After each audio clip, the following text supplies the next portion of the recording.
Welcome to the Three Brothers Quest, Lynne McTaggart. Thank you so much. It's great to be here. It is so good to have you here. And our focus today is a book that you wrote more than 20 years ago now called The Field, The Quest for the Secret Force of the Universe.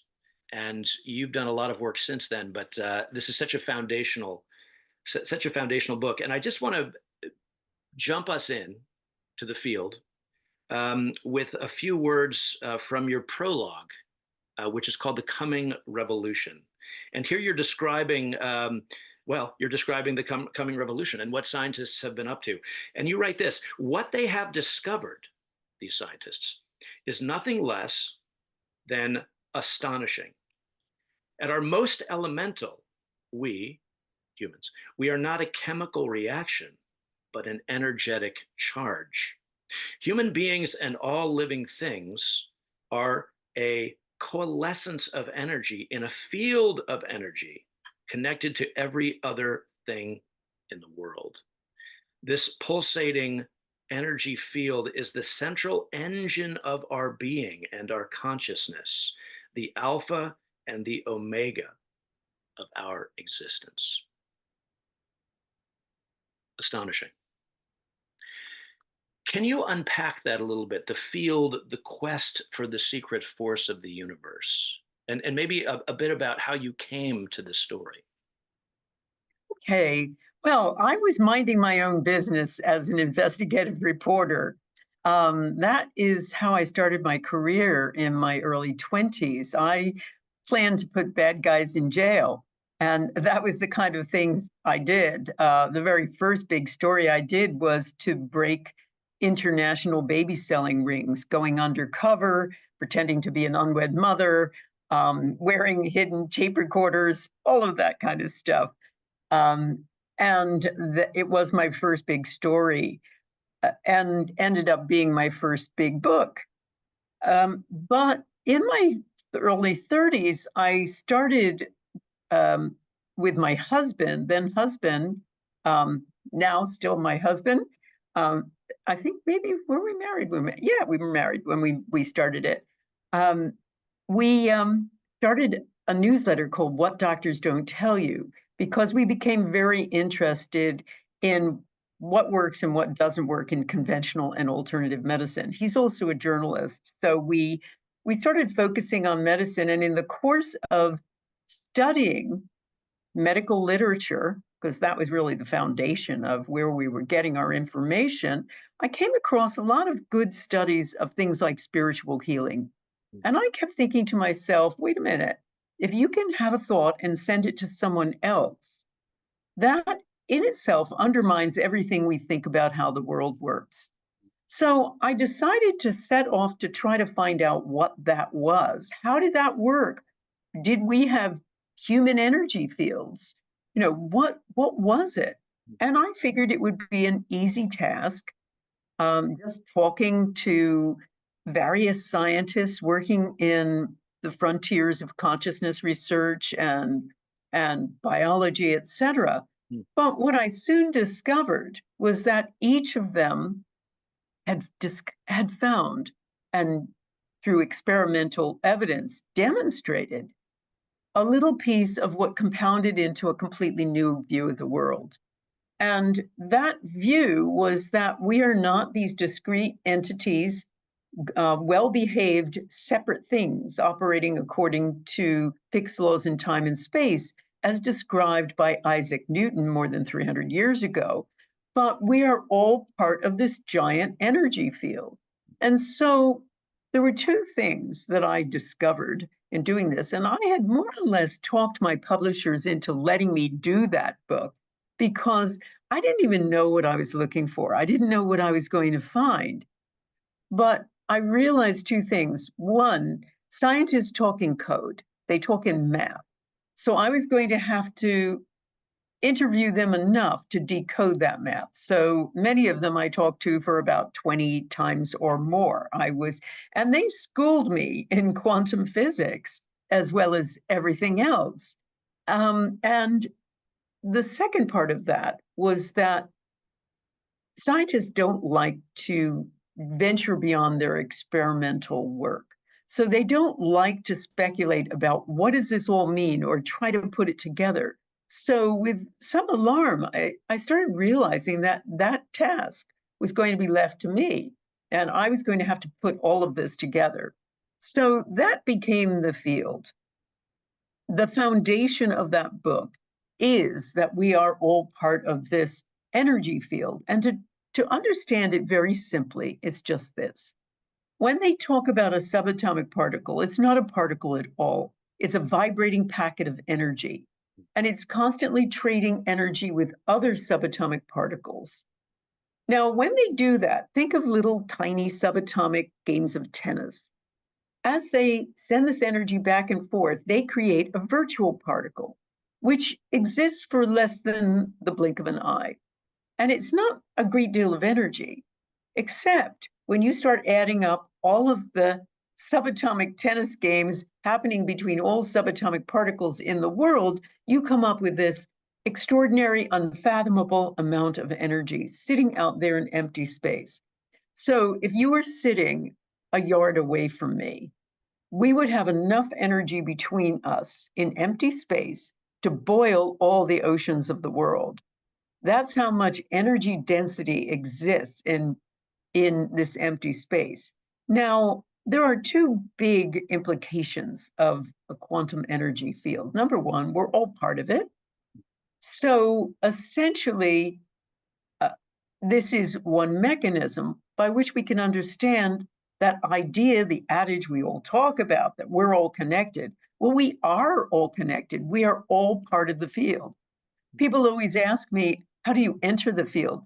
Well, you don't have to enter it. You're part of it. You're already there. You're there. So that's the one implication. And the second one that's really interesting is one aspect of subatomic particles. Remember, they aren't particles at all in the sense of this discrete object. They're vibrating packets of energy, which is why scientists say they have waves. They are waving entities, as all energy is, all energy aspects of an energy field are. Electromagnetic energy, sound energy, all of those are waves or like waves. It's a good metaphor for them. Now, when subatomic particles bump into each other, they take on each other's information. And a subatomic particle has a near infinite capacity for information. To give you an idea about that, if the Library of Congress were a subatomic particle, all of its information, that is, every book written in English, would fit on the size of a sugar cube. That's how much a subatomic particle can hold in a very, very tiny space. So if we know that this giant energy field has all of this information in it, in a sense, it's like the Library of Congress of life. We can access this information. We're part of it. And that would explain loads of ideas that we've never been able to understand, like ESP, like remote viewing, like precognition, being able to forecast things, like intention. All of those things may be partly because of this giant energy field. So I think it's really fundamental for us to understand what Einstein said once, which is the individual is insubstantial, the field is the only reality. Didn't Einstein also refer to this phenomenon of spooky action at a distance quite famously? And that was sort of a disparaging remark of his, was it not? It was because subatomic particles and quantum particles, and let's understand something else really fundamental, which is scientists, current mainstream scientists, believe that there are two kinds of science, that subatomic particles act according to very, very strange laws. But then once they once they're part of a bigger collective whole, when they recognize that they're part of something bigger, the scientists would have us believe that, oh, they forget that quantum stuff and they start behaving according to, you know, understandable, measurable Newtonian laws. That has never made sense to me, and it certainly doesn't make sense to many of the scientists that I talk to. And subsequent evidence has shown that big things operate according to quantum laws too. I'll get into that in a minute. Here's the two things that really distinguish quantum particles. Number one, a whole idea of indeterminacy, or what they call superposition. To understand that, recognize that a subatomic particle isn't an actual anything yet. It's only the potential of something. So to understand this, think of an auditorium full of chairs. Now, a subatomic particle isn't just one chair in the auditorium, it's every chair, all at the same time. It's all possible selves until it is observed or measured by a scientist, at which point it collapses. And they talk about collapsing the wave, meaning it turns into an actual entity, one chair. Mm. So that's one thing. And as I said, they've always said that's just what quantum particles do. But they found, for instance, in photosynthesis, which is the most important reaction in the world, it is the situation where a plant takes the light of the sun, and in a little crucible in that plant, it translates that solar energy into oxygen.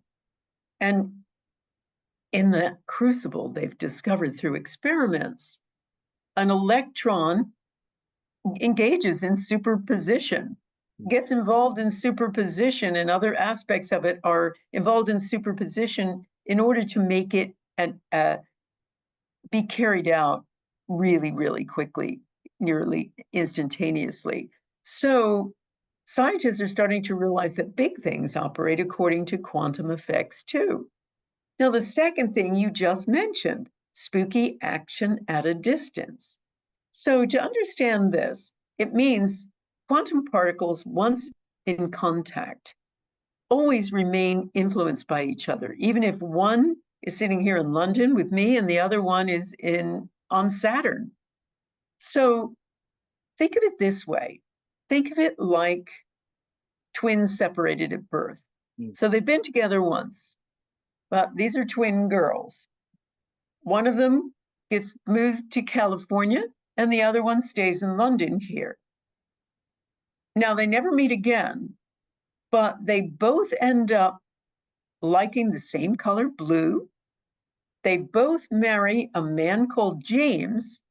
And when Susan, the one in California, goes skiing at Whistler and falls down and breaks her leg, so does Jane, even though she's sitting in Starbucks having a macchiato. Now, that's how it is. They're constantly affected by each other, no matter how far you separate them. And I've certainly seen that in operation in our intention experiments, where we have done intention for something that is as far as 8,000 miles away, and we've been able to affect it. Yeah, yeah. So helpful, and you're delving into these key concepts already that we hope you help us understand. Going back to your analogy of the auditorium and the chairs, and you mentioned when a scientist sees the chair, observes, let's say, the chair, then the chair sort of takes on um, more reality. And I'm struggling for words here. This is the so-called participant observer idea. Can you explain that a little bit? This idea of the The participant, whole idea of the observer yeah, the effect is participant really observer. key, Yeah. and it's key to understanding. It's key to understanding intention too, because we have been brought up with the concept that the world out there is separate from us. It exists no matter what happens. You know, when I go to sleep at night, I can feel confident that the universe doesn't disappear. However, scientists are discovering that the universe and reality is much more participatory. And they've seen that with this whole idea of the observer effect.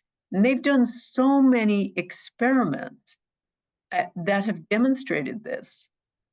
They've done the famous double slit experiment, where this was discovered by one of the scientists investigating light in the 19th century. And he devised an experiment whereby you would have two slits and then basically a black board at the end. And he wanted to see whether light was a particle or a wave. And so he started sending light through it, and he found it should have made one pattern if it was a simple wave, but he found that it was essentially interfering with itself and creating certain bands and not other bands. So something weird was going on with light, and he started recognizing that it was more complicated than he'd thought. But the more important thing, as far as we're concerned, is that this same experiment has been done with electrons and subatomic particles. And what they found when they shot an individual electron through these slits, it should have gone to just one slit, not the other. What they found was that it was creating interfering patterns on the other side. In other words, the electron somehow, in a sense, split and was interfering with itself, until the scientists started observing this, at which point it started behaving like a particle again, just making one little line through the slits. So they started recognizing in this and many other studies that the observer is really key to turning that auditorium into a single chair. So the role of is the participant observer idea the same as the observer effect? Are those two things, do those two things correlate? Oh, yeah, same thing. The same thing. The observer helps to shape that which he observes. So he essentially takes the potential of something and by observation makes that something real. So that was what I was very interested in when I started working into intention, was the idea, what about if we move one step past just sheer observation and we start trying to affect it one way or another? And that's what we've been doing with the intention experiment, my Power of Eight groups, and everything I've done since 2007. Yes, and we're going to get there in a moment. Before we do, a few other sort of foundationals. You describe the field as a 0 point field. What does that mean? 0 point. A zero-point field, and every quantum physicist worth his salt knows about this. It was discovered back in the early part of the 20th century. No subatomic particle um, ever stays at rest, but is always jiggling a little bit, even in temperatures approaching absolute zero. So when I talked about this subatomic tennis game where they're passing energy back and forth, that creation of the field is called by scientists 0 point field, because of the jiggling that still happens even at 0 point. There's still that field out there, even in the coldest temperatures on Earth. So it's just used by that. And the reason that I talked about it as opposed to other names that have been given to it, like the vacuum or the matrix or any of those things, is it's the term that scientists use. Now, here's the irony of the whole thing about the 0 point field. They all recognize it. But in their equations, and remember again, scientists don't talk in words, they talk in math, talk in code. In all of their uh, workings, they routinely subtract out the 0 point field because it messes up their equations. It doesn't create a tidy little result. It usually is, an irrational fraction or something like that that goes on with decimals that go on forever. So they just get rid of it. And to me, as I said in the field, it's a little bit like subtracting out God. It's like subtracting out the whole point. the most important point. And if you don't factor in the 0 point field, you essentially don't understand the workings of the world. And why do scientists do this? Again, number one, they're operating according to a particular paradigm, an old scientific story. Scientists and science proceeds one funeral at a time, as has been famously said. Excuse me. And scientists operate according to essentially a story that was created by Isaac Newton, as I say, more than 300 years ago, that described this very well behaved universe of separate objects operating according to fixed laws in time and space. Now, prior to that, we were much more central to our world in terms of being involved, and there was a notion of the human being as being the center of the universe. And suddenly we were pushed to the side, and basically it was said that the universe operated like a little clock. So scientists carried on with that notion. They carried on with the notion, amplified by Charles Darwin, that life proceeded through evolution and essentially struggle. Darwin was very, very influenced by notions of population explosion at the time. And so he believed life must proceed through struggle and there isn't enough to go around. So that's how evolution occurred, essentially, survival of the fittest. Mm, And so when you have that one paradigm of separate and mechanistic, and the other of life as a case of individual survival and fight to the finish line. That's kind of where science created its story. And that's where we have had a paradigm that affects every part of our lives, including our economic lives, our schooling. All of it is based on competitive individualism.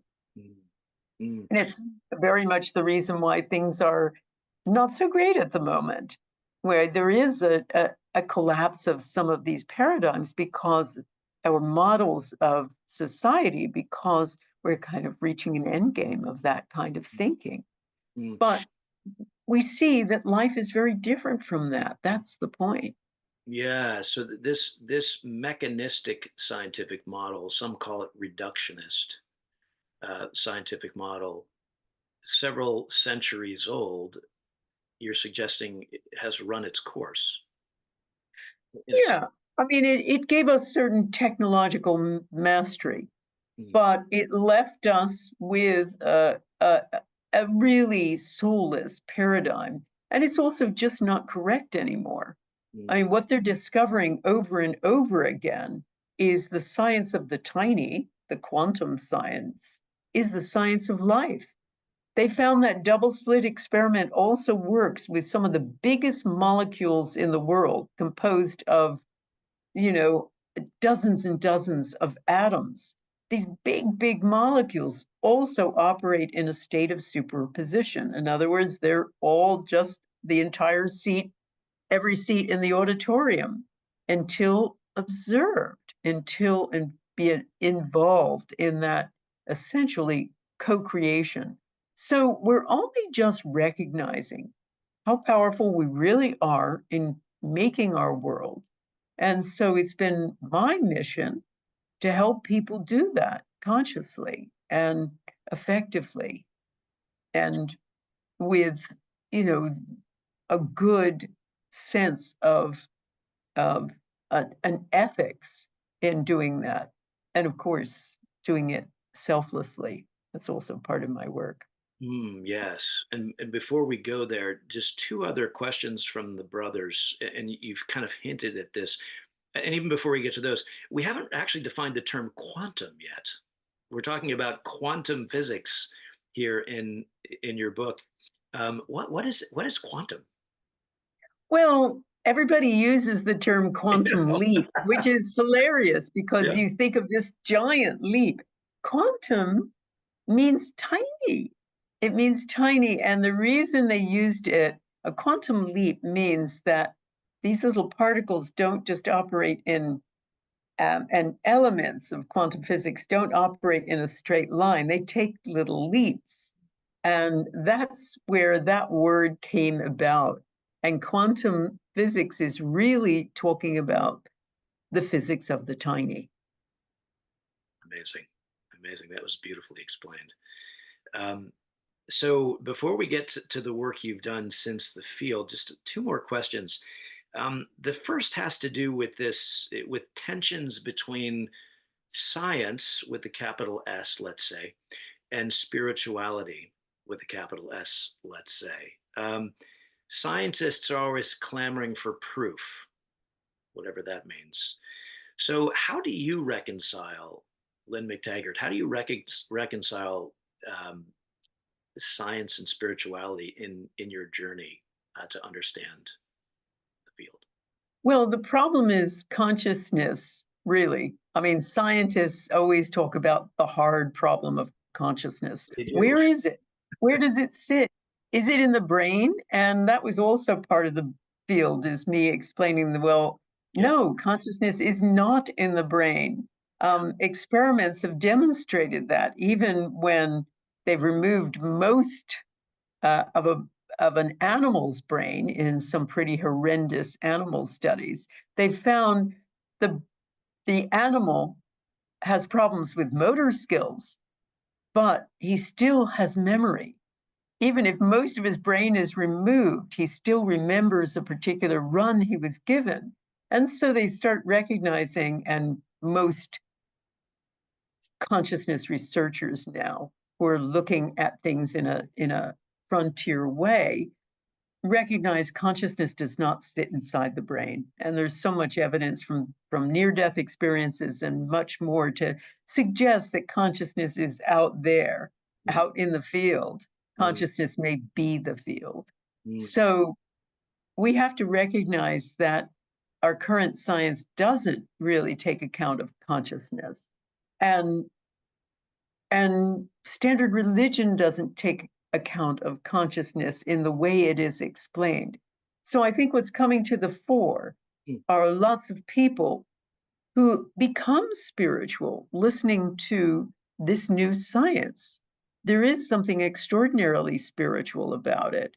And certainly, I mean, I am a deeply spiritual person, not with a guy with a long beard sitting on a cloud up there, but much more the idea of what I think was some of the original Christian ideas of we are all gods. We are all part of this giant field, and the field itself provides us with essentially a new type of spirituality. And I think many, many people are looking for that.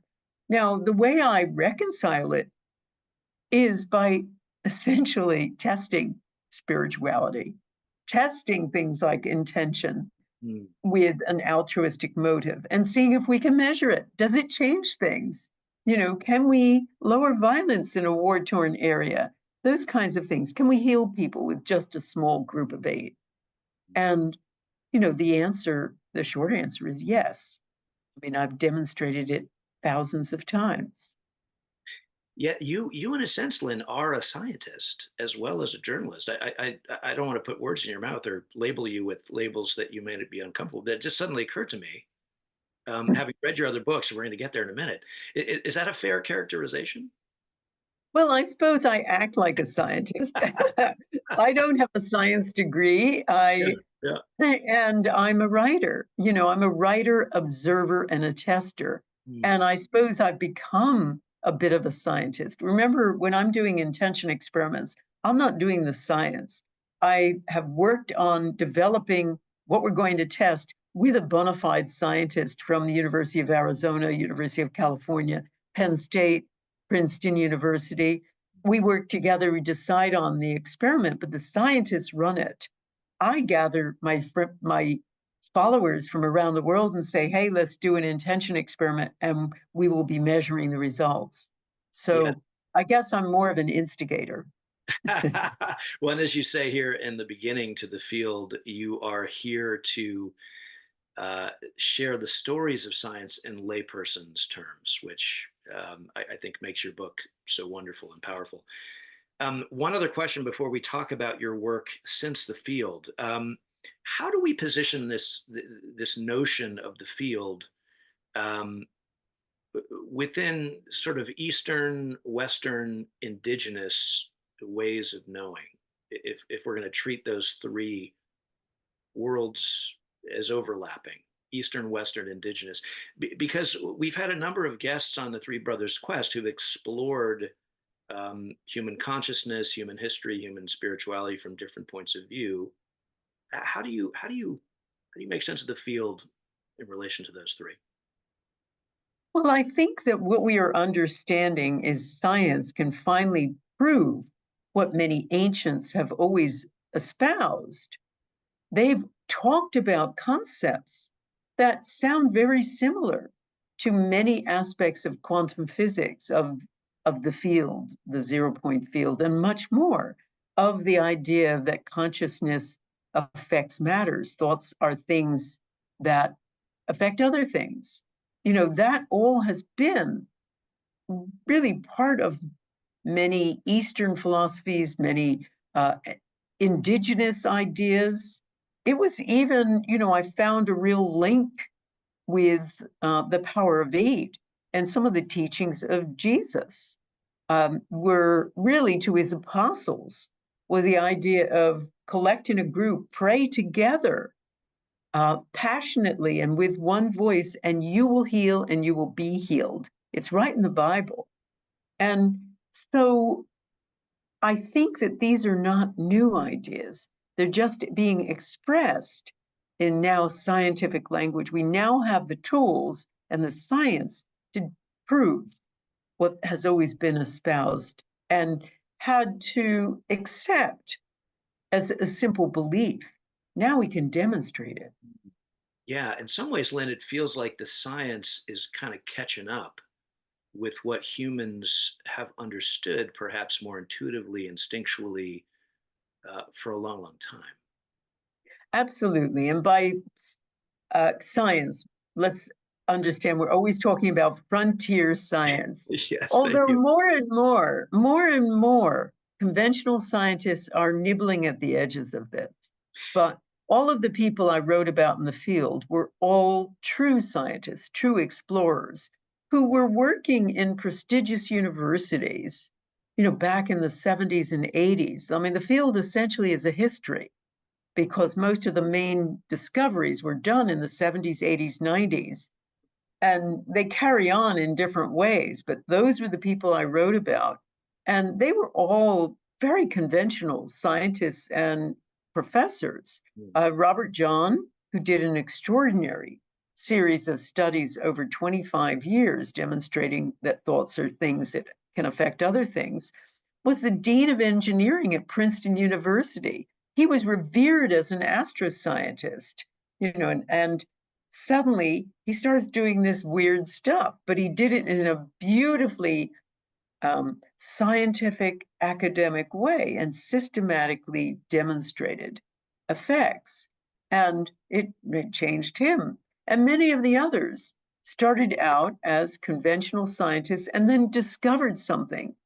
Now, a square peg that just didn't fit into the round hole of conventional thinking. And so they had the bravery as scientific explorers, true explorers, to go down that new path, even if it wasn't what they originally expected, or even if they didn't want to go there, but they did as true scientists. Most other scientists these days do work that reaffirms the orthodoxy. And they do that because they're worried about their jobs. There's enormous competition, there's enormous backstabbing in science. And so it takes some brave individuals to be the kind of explorers that I talked with. Yes, and your word bravery is so apt. And you talk a bit about in the field about how some scientists are, for lack of a better term, punished. in various ways for straying, let's say, from the orthodox. And you also mention current scientists like, for example, Rupert Sheldrake and his idea of morphic fields, which, of course, he gave a now famous TED talk back in 2016 about the science delusion, as he calls it. And of course, he raised some what turned out to be controversial ideas, and his TED talk was banned, which of course made it even more popular. But in any case, Definitely. this is not for the faint of heart necessarily. Yes, in the scientific. In a dominant scientific paradigm. But that's a good segue, Lynn, to your work since the field. And I'm wondering if you can maybe briefly describe starting, I think, the intention experiment, and then the bond, and then the power of eight. Can you briefly tell us how you've taken your ideas you discovered here and brought them into, should I say, actionable uh, use? Absolutely. So after I finished and published The Field, there was a lot of unfinished business in my view. There were the suggestions in many of the scientific studies and work done by the people I covered in the field that thoughts are things that affect other things. They're trespassers. So the journalist in me still is there, alive and kicking, and wanted to know how far we can take this. What are we talking about here? Are we talking about just subtle effects that you can only see in a laboratory, or are we talking about curing cancer with our thoughts? So I wanted to test this. And at the time, I thought, well, I know a lot of these scientific, you know, bodies, these scientists who are doing consciousness research. And by that time, the field was in about 30 languages. So I thought, well, I've got a good sized number of readers. So if I put them together, I'd have the biggest global laboratory in the world.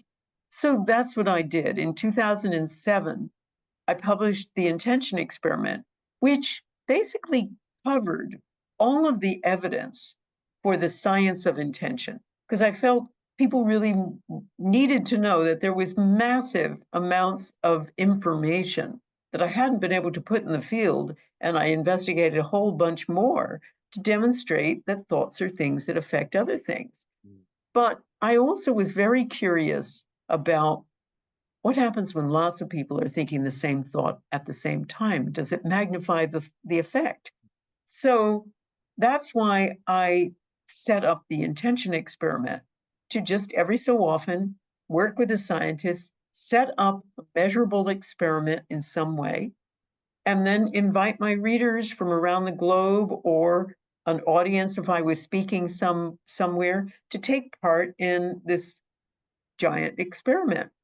So we've done 41 of them to date, and that's 41 um, uh, measurable experiments.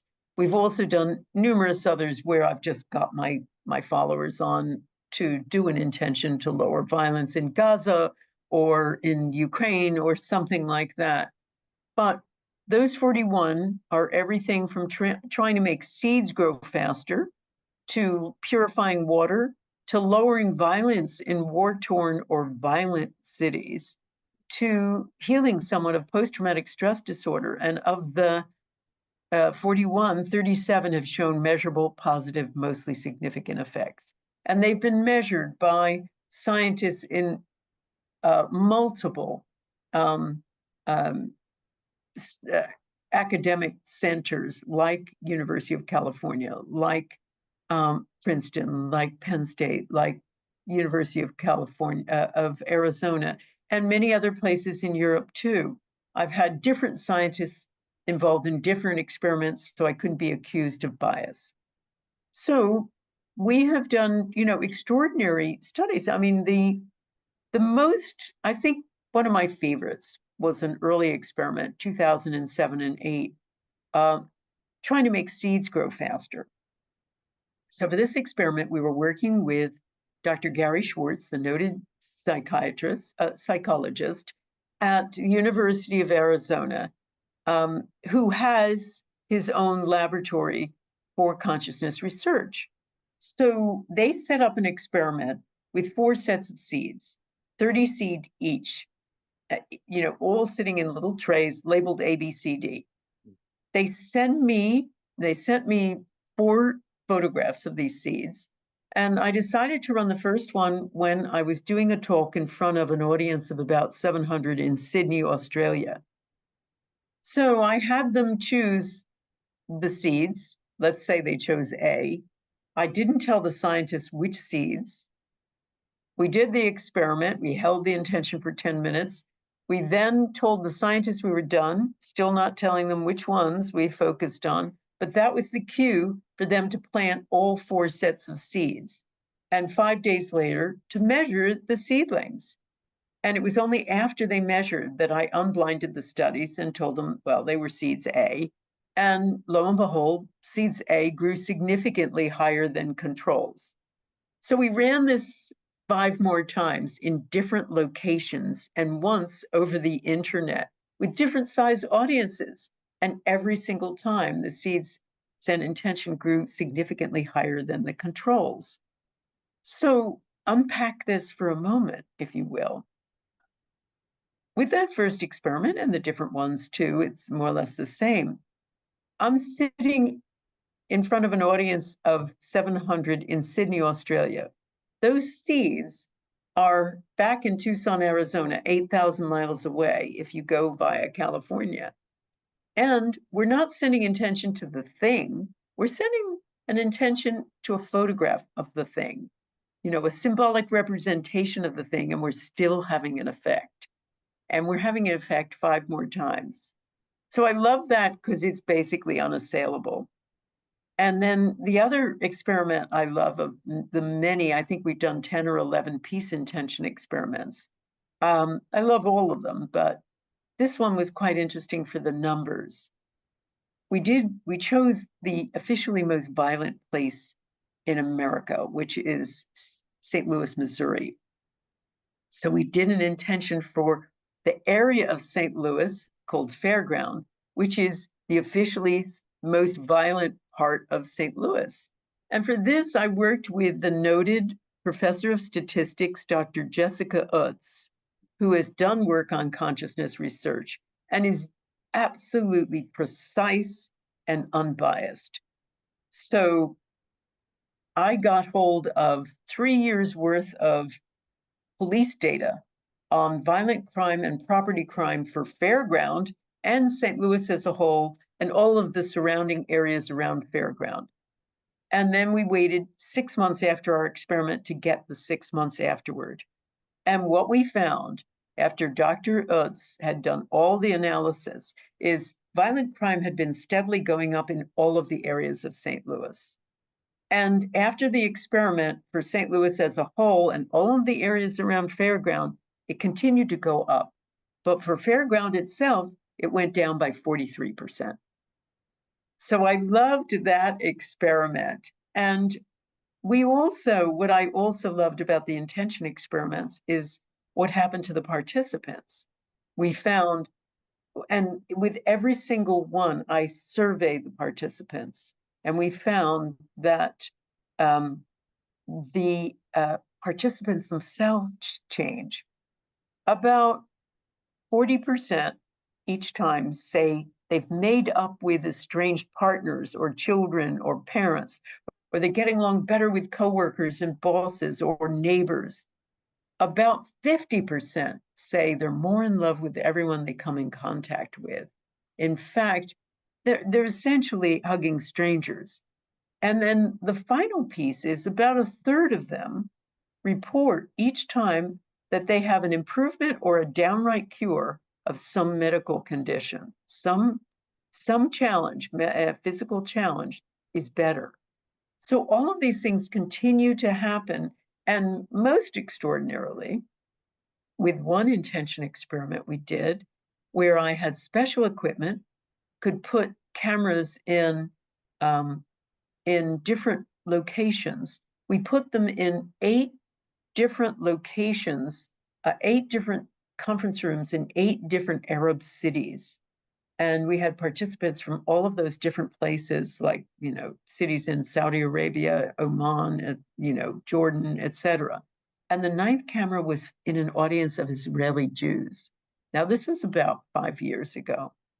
I had to broker this whole thing because both sides were not talking to each other. But during the experiment, when we did an intention to lower violence in Jerusalem, afterward, as I always do, I asked people how it was for them. And all of a sudden, there was this outpouring of love from both sides for the other.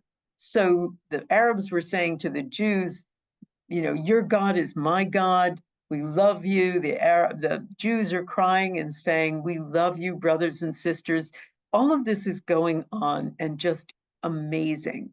And, I found out afterward that this getting involved in an altruistic pursuit like this really helps physiologically for people to feel closer to people not like them. It changes the vagus nerve. It has a lot of biological stuff that goes on. So that's the most interesting part about the intention experiment for me is not just what happens to the target, but what happens to the participants.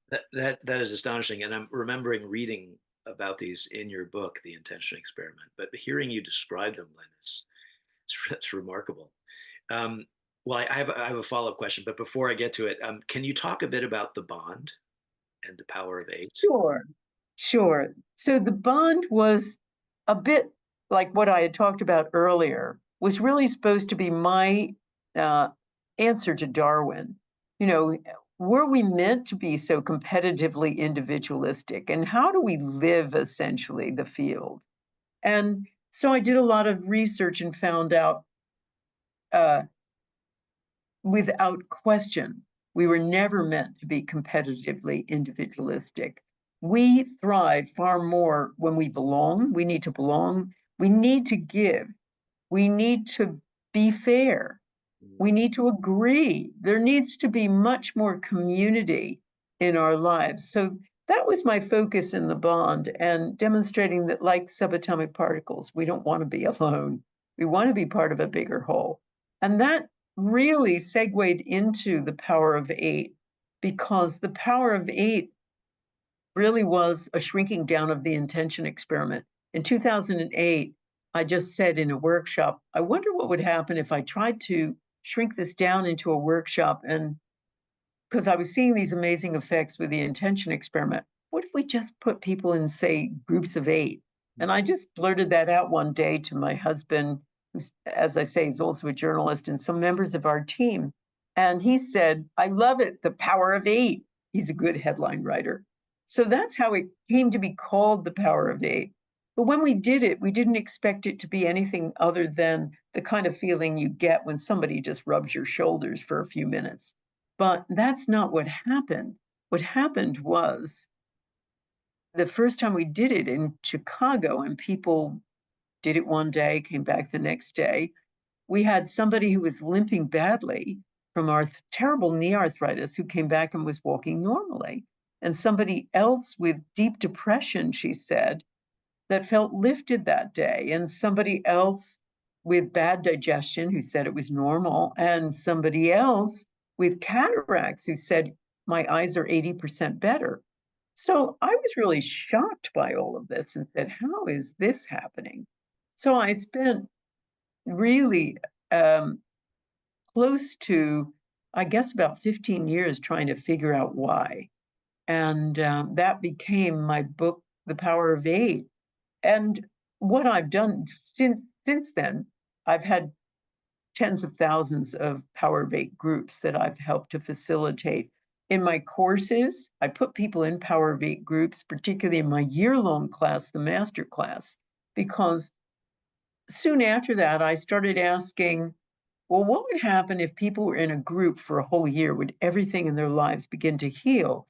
Answer, for the people who continue to meet in groups religiously. They meet in their group every week and they help intend for other people and then they get intention. The answer is yes. Extraordinary things happen to them. And I've seen this, as I say, thousands of times. I must have ran just in that masterclass alone about 10,000 people I've had in there, and even measured them I've had 3 people get up out of wheelchairs, with one with MS, one with paralysis from the neck down, somebody else who could barely walk with crutches, throw away her crutches after one 10-minute intention experiment, somebody who had retinal damage, doctors all said she was going blind. They said, "There's nothing we can do." And, she did intention with her group, and, she's got 20/20 vision. Somebody else going deaf from radiotherapy after because she had cancer in her ear. Group did intention. She can hear now. And somebody else who had a genetic disease and was due for a liver transplant. She would have been a candidate for a liver transplant. One 10-minute intention, and her liver and spleen, according to 2 doctors, is normal now. So we've had those kinds of extraordinary effects and many, many more in other areas of people's lives. But I think it's, I've tried to figure out why. And I think there are three reasons for it. One is altruism. Um, Altruism is like a bulletproof vest. People who do things for other people live longer, healthier, happier lives. The science is really clear about that. But then there's something else. There's also community effects, group effects. Psychologists say it's like collective effervescence. We feel really good and lifted when we're in a group. And that whole need to connect that I talked about in the bond, that's really important too. But there's also this oneness aspect of it. I worked with a team of neuroscientists to measure what was going on with Power of Eight groups. I was really curious. And we got hold of student volunteers. This was at neuroscientists at Life University, the largest and one of the most prestigious chiropractic universities in the world. And they put an EEG cap on one member of each group of 7 groups, and they found in every instance the parts of the brain, that's the parietal lobes right back here, the temporal lobes that help us navigate through space, that make us feel separate. We're dialed way down. So was the part of the brain, the right frontal lobes, involved in worry, doubt, negativity. Again, dialed way down. So we thought these were going to be brain signatures just like those of meditation, but they weren't. They were almost identical to those measured by Dr. Andrew Newberg, the neuroscientist at the University of Pennsylvania, measuring Buddhist monks during ecstatic prayer and Sufi masters during chanting. So what ends up happening is this is a brain state akin to a state of ecstatic oneness. So what I like to say is doing a Power of Eight group essentially puts you into a state where you actually feel that you are part of the field. We don't normally. We might say we're all one, but we feel separate and detached. And suddenly you feel the sense of oneness. And my participants always say that. They have an altered state, they have energy running up and down their arms, even if they're just meeting with their group on Zoom. Extraordinary things happen. And I think that is the secret sauce to why this works so well. Suddenly, we are in a state of ecstatic oneness where healings and amazing things can happen. And so it's essentially a fast track to the miraculous. That's astonishing. And before we bring this to a close, and you can share a little bit about upcoming courses and things, 2 last questions. How has the mainstream scientific community received your past 20 years of work around, let's call it the applied field, the actionable Okay, field? they've ignored it, or there are organized skeptics who try to trash stuff that I do, trash stuff that Rupert Sheldrake does, and many others. And I'm not writing for them. I'm not writing to convince them and change their minds. Nobody will. Science is like a religion, and medicine is like a religion, and it's got its adherents. But there are many, many more people out there who are seekers, who are open minded, and who want this new information. And those are the people I'm writing for. Beautifully said. And if I may riff on, of course, a famous pop cultural phenomenon, the Star Wars saga.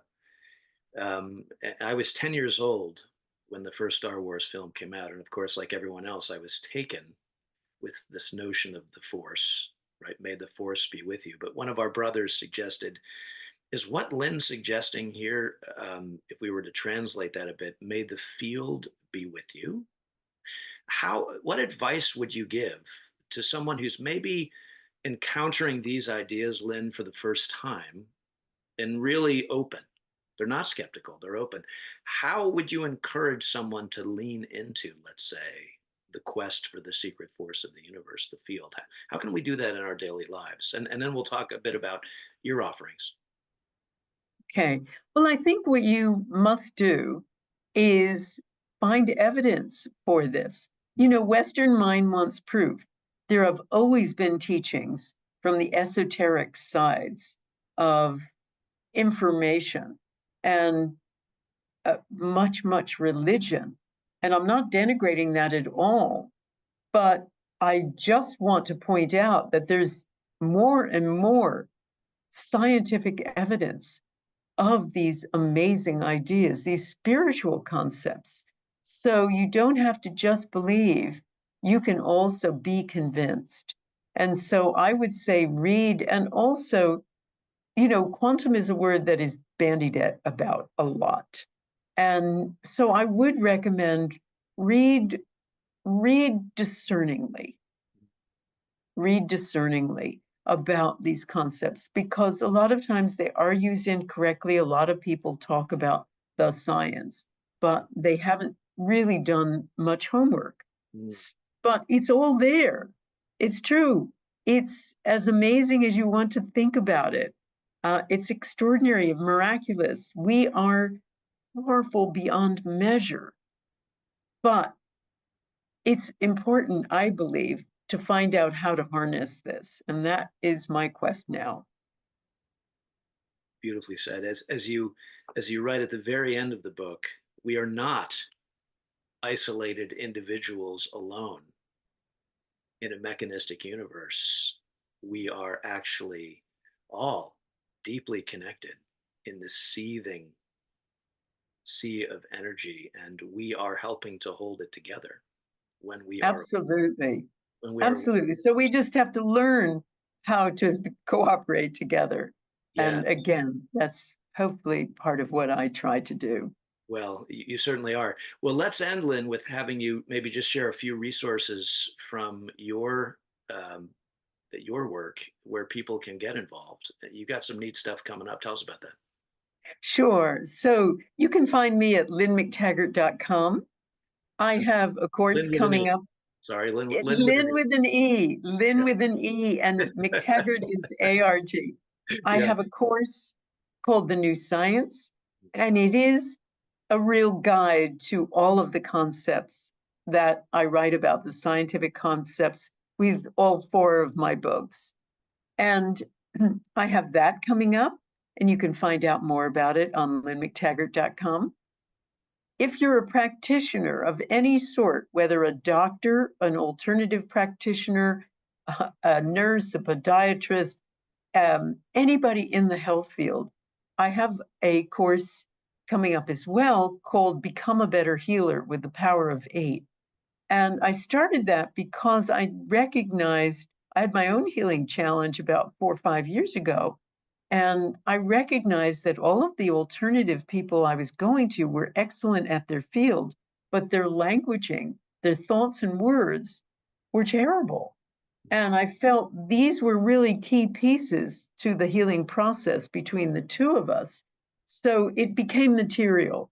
And I ended up putting together a course really helping to teach these practitioners how to understand that their thoughts and their words are going to be every bit as important in getting their patients better. And so, how to do that, and also how to create little Power of Eight groups with their patients. So, that's called Become a Better Healer with the Power of Eight.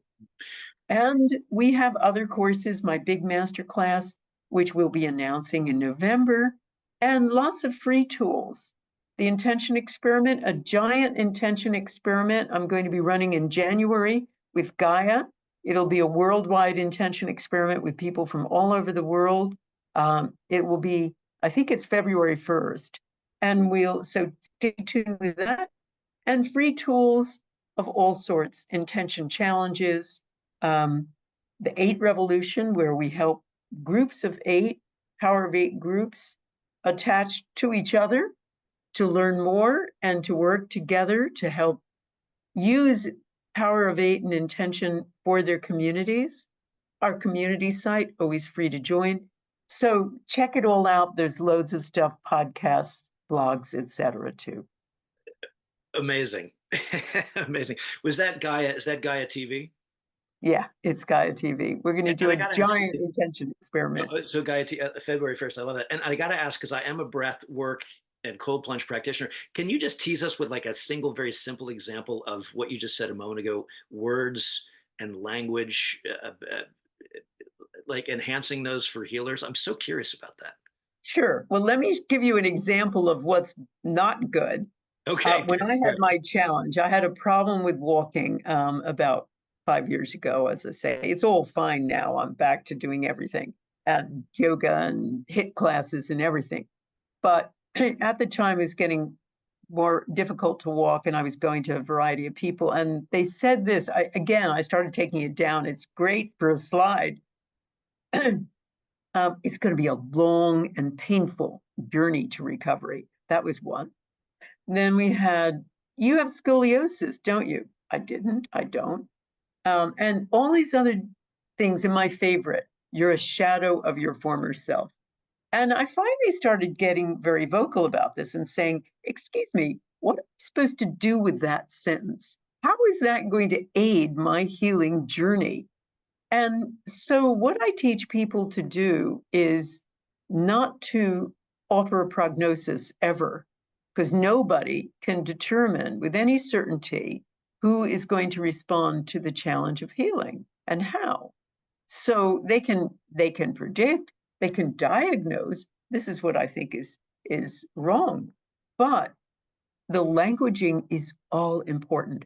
There was a study with a placebo effect with 2 different kinds of doctors. So all patients were given a placebo effect. One were given a doctor that said, we can handle that. I know what you have, and this will handle it. Don't worry. Then the other one said, I'm not really sure what you've got, and I'm not sure this is going to work, but we'll give it a go. Now, guess what?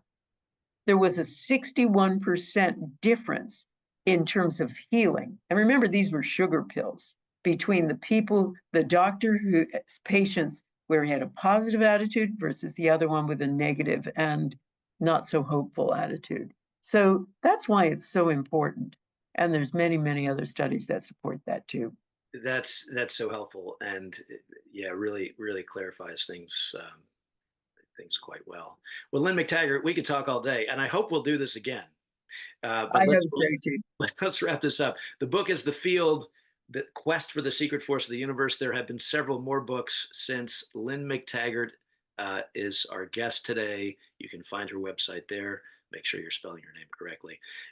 And Lynne, thank you for all you do for humans and this beautiful planet we find ourselves on, and looking forward to talking with you again soon. And thanks to our 3 brothers, of course, Philip and Michael and Ian Baldwin, and the Marion Institute for their support of this podcast. Lynne, thank you. Thank you. It's been a pleasure. Welcome, everyone, to the Requesting Room with Michael and Ian and Philip Baldwin, and your host here, Rob Williams. We are exploring the field, the quest for the secret force of the universe, Lynne McTaggart. Welcome, gentlemen. Yep. Good morning. Hello, Rob. Good to see you all. So, what did we make of the field? Well, I'll kick off and say, of course, I think it's an extraordinary to think that she wrote this thing, or it got published in 2001, 23 years ago, And given her training and everything else, I think, no wonder it's such a seminal work and has lasted in its impact, I think, at least it did for me in rereading it for this interview and all, with a heck of a lot to have to say. From my point of view, given those four causes, amongst, I'm sure, many others that we discussed at the very beginning of these interviews, the three of us brothers, one of them, of course, is around the religion of science and how if it can't be proven, it can't exist, which leads, of course, into the whole thing about consciousness and the survival of consciousness and how, I love the way she uses frontier science versus old science. And of course, frontier is referring to everything that's happened since Einstein with respect to quantum physics. And so when she talks about her intention experiments, which I had forgotten about, and the power of thought or the power of consciousness, and how 37 out of the 41 of those experiments proved the power of thought. I mean, it's a jaw dropper, and it's so basic and it's so simple and so helpful in making you sort of go, yeah, right. Consciousness doesn't die with the body. Of course, it has its own survivalship or whatever you want to say. So I just, and of course, she goes on to the group of 8 experiments and the healing experiments with these prayer groups and stuff. And, it's sort of basic proof about the existence of consciousness that is not in here. So that was my sort of take. Thanks, Michael. Yes. Well, go ahead. Yeah. Yes. Also, I think she didn't really get into the physics of the quantum field. No. And as others have pointed out, scientists talk in equations. They talk in mathematics. So it's quite a challenge to give people a sense of some sort of scientific sense, a description of this fantastic revolutionary conception of the cosmos. And I too was, so I'm groping, unfortunately. But how do we get from the field to the fact that maybe I can summarize it here in her words.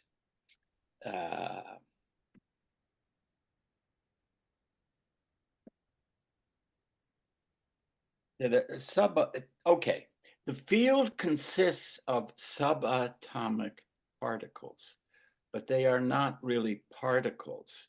They're units of energy that vibrate. And so the field is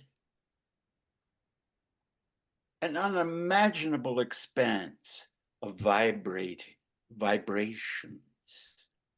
And our thoughts, not here, but they're not also not here. Our thoughts immediately impact the whole field. And what's revolutionary is that through thoughts, and especially through group thoughts, we can manifest the reality we want to manifest. Very good. Very good. I've groped to get that, but that's one reaction I have to what she had to say. Thanks for going to the text too, Ian. Well, Well, that's good. Yeah. I I think Ian comes very close to some of the fundamental points here. I've written down 3 or 4 things that I took out of the talk specifically, but to go back to the issue of the intention experiments, one of the things I liked so much about Lynne is she brought what is a pretty highfalutin subject down to the ground with these very touching, jaw-dropping in some cases, intentional experiments and the results she got. About the seeds and the growth of the seeds. And I found that extraordinary. But on the other hand, she's talking about things that most of us have experienced in some ways and believed in, I think, most of our lives. And I'm reminded of our dear mother, who was a devout Christian and always went to church. And she said, "Oh, I pray for you boys every week." And I can remember as a smart ass teenager thinking, by good luck, Ma. But anyway, but for her, it was a no-brainer. Yeah. Yeah. And for millions and millions of other people who are clueless about all this highfalutin stuff we're on about, they agree. And that's kind of nice because, of course, part of what's going on here is we're bound and determined that science is going to show us that our search for meaning outside of rationalism has always been right. In some ways, it's a bit triste that it has to come through science, but it begins to look like that may be the only way we'll get there. Anyway, that doesn't matter too much, but I wanted to just go say 2 other things. When she talks about, I guess it was her next book, The Power of Eight, and she mentions, you know, we were we really weren't intended to be in Darwin's evolutionary paradigm. And she goes on to talk about how and why. And the word that stuck in my mind was altruism. Mm. And that altruism yields longer and happier lives. And that struck me as pretty powerful. And then she goes on to talk about oneness and how each of us, a bit the grain of the sand on the beach idea, we're all these grains of sand and we make up a beach. And finally, she used a phrase that I thought was very moving, a fast track to the miraculous. And I thought that was quite wonderful. Yeah. I think that's about all I can think of to say off the top of my head. Good. It's good.